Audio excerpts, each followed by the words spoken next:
Okay, here's an example. All right, let's just break this down. We're given a complex fraction expression here. We have capital R equals a big fraction. On the top it's just 1, but on the bottom it's two little fractions added together. 1 over R sub 1 plus 1 over R sub 2. So starting there, we're asked to find two things. Part A, we want to express R as a simplified rational expression. In other words, simplify.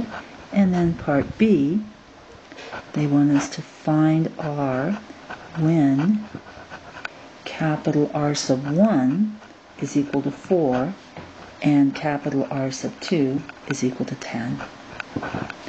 Alright, not too bad. We can do this. Part A, the way you get rid of it, the baby fractions and the complex fractions, you multiply the top and bottom by the LCD of the baby fractions. And that's simply the product of the two denominators, R sub 1 times R sub 2. So that's what we're going to multiply across the top and across the bottom. So we take this dude here, and he's equal to, R is equal to 1 times R sub 1 times R sub 2, the LCD, and then multiply the bottom by the LCD.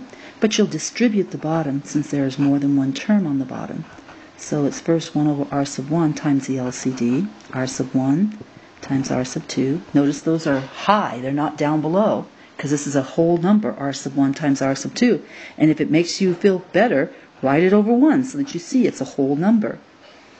And then plus the bottom, the next term is 1 over R sub 2, again multiplied by the LCD, R sub 1 times R sub 2, and that's a whole number, so if you feel comfortable, go ahead and put it over 1.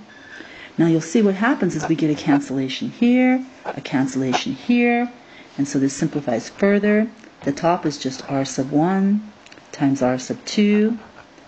The bottom is, let's see, all that's left is R sub 2 over 1, so it's just R sub 2 plus all that's left in the second term on the bottom is R sub 1 over 1. There you go. That's simplified because we no longer have baby fractions. Part B, we're going to let R sub 1 equal 4, R sub 2 equals 10, and find capital R. Okay, let's write capital R equals its simplified form, R sub 1 times R sub 2 over R sub 2 plus R sub 1. That's the simplified version. Okay, so that's equal to R sub 1 times R sub 2 is 4 times 10 over R sub 2, which is 10, plus R sub 1, which is 4. So let's see, that's 40 on the top, and on the bottom it's 14. And then it's just a matter of factoring and canceling. This is 2 times 20 over 2 times 7. So the 2's cancel, and we get R is equal to 20 over 7. Now, the book actually runs that through a calculator, and they get it's approximately equal to 2.857 ohms.